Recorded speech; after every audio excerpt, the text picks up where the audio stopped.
Dahil sa low pressure area at tinatawag na shear line, inulan ng husto at binaha ang ilang bahagi ng Quezon Province. Sa ilang panig ng barangay Madulaw sa bayan ng Katanawan, lampas tao ang taas ng tubig. May ilang lugar naman ang abot dibdib. Marami sa mga residente ang hindi agad nakapagsalba ng kanilang mga gamit mula sa baha dahil nasa sementeryo sila nang rumagasa ang tubig sa kanilang mga bahay.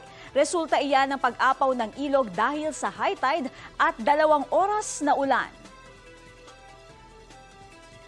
Mga kabalita, nalusaw na o nag-dissipate ang binabantayang low pressure area.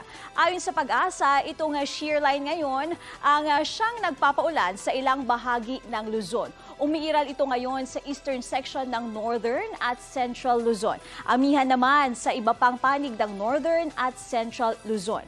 Mga kabalita, gaya ng bagyo, LPA, ITCZ, habagat at mga local thunderstorm, dapat talagang maging alerto rin tayo sa pag-uulan na dulot ng amihan at ng shear line. Mga kabalita, itong shear line na ito ay namumuo dahil sa pagsasalubong ng malamig na amihan at ng easterlies na mainit na hangin naman galing sa silangan o sa Pacific Ocean. Sa nangyayaring salubungan na iyan, nagkakaroon ng kumpol ng mga ulap na may dala-dalang ulan, minsan malalakas at matitindi na maaaring magdulot ng baha o landslide.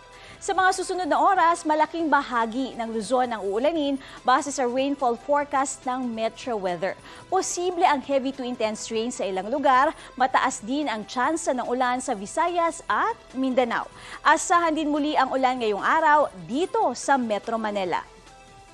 Balita ko, may tututukan kayo tuwing 10:30 a.m. sa GTV. Alamin ang mahalagang balita at impormasyong dapat ninyong malaman sa Balita Ko. Tuwing Lunes hanggang Biyernes, mag-subscribe din sa GMA Integrated News sa YouTube.